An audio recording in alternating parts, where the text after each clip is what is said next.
కృష్ణాయ వాసుదేవాయ దేవకీనందనాయ చ నందగోపకుమారాయ గోవిందాయ నమో నమః.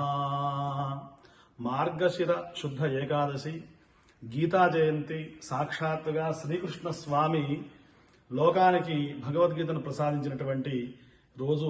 ఇవాళ గీతలో ఒక్క శ్లోకాన్ని మనం చదివినా, అర్థం చేసుకున్నా, మననం చేసుకున్నా, జీవితంలో ఆచరించినా దాన్ని మించింది లేదు. పెద్ద పెద్ద సైంటిస్టులు చెబుతున్నారు భగవద్గీతలో ఉన్నటువంటి శ్లోకాలకి, అందులో ఉన్నటువంటి థీరీకి మేమెంతో ఆకర్షితులమైన. ఐన్స్టీన్ లాంటి ఎంతో మంది గొప్ప గొప్ప శాస్త్రవేత్తలు చెబుతూ ఉన్నారు. అటువంటి గీతా జయంతి నాడు మనం సాక్షాత్ కృష్ణ పరమాత్మ సన్నిధిలో ఉన్నాం. ఒకసారి మనం ఆ కృష్ణస్వామి యొక్క వాక్కు ఎలా ఉంటుందో తెలుసుకుందాం. స్వామి నమ్యంతే అస్మై కామాహ, ఎవరైతే కృష్ణ పరమాత్మకు నమస్కారం చేస్తారో వాళ్లకు కృష్ణ ప్రణామి న పునర్భవాయ, అంటే భవం అంటే సంసారం అట. ఎవరైతే కృష్ణ పరమాత్మకు నమస్కారం చేస్తారో వారికి మళ్ళీ జన్మ లేదు, నా పునర్భవాయ అంటారు. అంటే భవాయ అంటే ఇక్కడ మనకు లౌకిక అర్థంలో భవాయ దేవాయ నమః అంటే మళ్ళీ అక్కడ శంకరుడికి అర్థం వస్తుంది. కానీ ఇక్కడ భవ శబ్దంలో భూవాదయోధాతవ అనేటువంటి అర్థాన్ని గ్రహించి, ధాత్వర్థాన్ని గ్రహించి పరమాత్మ నమస్కారం చేసేటువంటి విధానాల్లో మామూలుగా కుడి చెయ్యి పైకి, ఎడమ చెయ్యి కిందికి పెట్టి నమస్కారం చేయాలి మిగతా దేవతలకి.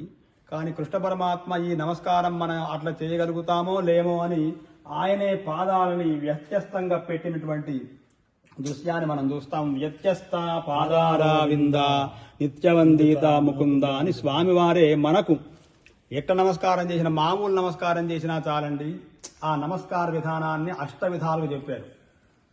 అంటే ఉరసా శిరసా దృష్ట్యా మనసా వచసా తథా పద్భ్యాం కరాభ్యాం కర్ణాభ్యాం ప్రణామః అష్టాంగ ఉచ్యతే అని చెప్పినట్టుగా కృష్ణ పరమాత్మ ఇవాళ గీతా జయంతి అంటే గీతని ఒక పెద్ద ప్రశ్న 700 శ్లోకాలని సప్తభిః శతైః శ్లోకైః ఉపనిబబంధ అని శంకర భాష్యంలో ఒక మాట ఉంది.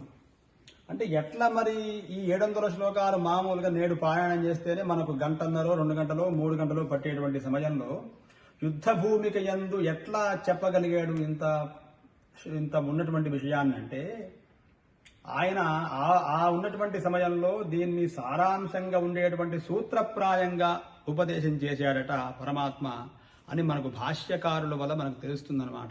అంత సమయం ఉంటుందా అండి అంటే మనం మాట్లాడేటువంటి మాట కూడా శ్లోకంలో వ్యాసుల వారు వ్యాసాయ విష్ణురూపాయ అన్నట్టుగా వ్యాస నమోస్తుతే వ్యాస విశాల బుద్ధే పుల్లార విందాయత పత్రనేత్ర ఏనత్వయా భారత తైలపూర్ణ ప్రజ్వాలిత జ్ఞానమయ ప్రదీప. ఈ జ్ఞానమయం అనేటువంటి ప్రదీపాన్ని ఆయన వెలిగించాడట ఇవాళ గీత. గీత అంటే రాయట అని అర్థం, గీత అంటే వ్రాత అని అర్థం. అంటే మన యొక్క తల వ్రాత మారేటువంటి విషయం గీతలో ఉంది. గీత చేసుకుంటే గీత మారుతుందంటారు.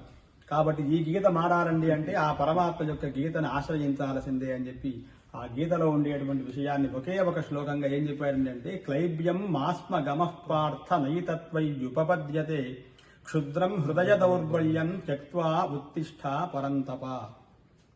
ఓ పరులను జపించేటువంటి మహానుభావుడైన అర్జునుడా, నీవు క్లీబత్వాన్ని పొందకు. అంటే మన అందరినీ ఉద్దేశించి చెప్తున్నారు. క్లీబత్వం అంటే మనం ఏం నా వల్ల ఏమవుతుందిలే అనేటువంటి భావన లేకుండా నా వల్లనే అవుతుంది అని ఉద్యమించాలట మానవుడు. అట్లా క్లైబ్యం మాస్మ గమః, మా గమః వెళ్లకుండా ఉండుగాలి, దేవలని క్లీబత్వాన్ని పొందకుండా ఉండాలి.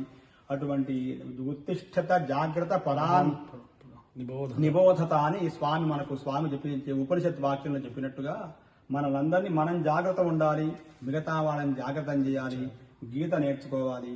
కృష్ణం వందే జగద్గురు.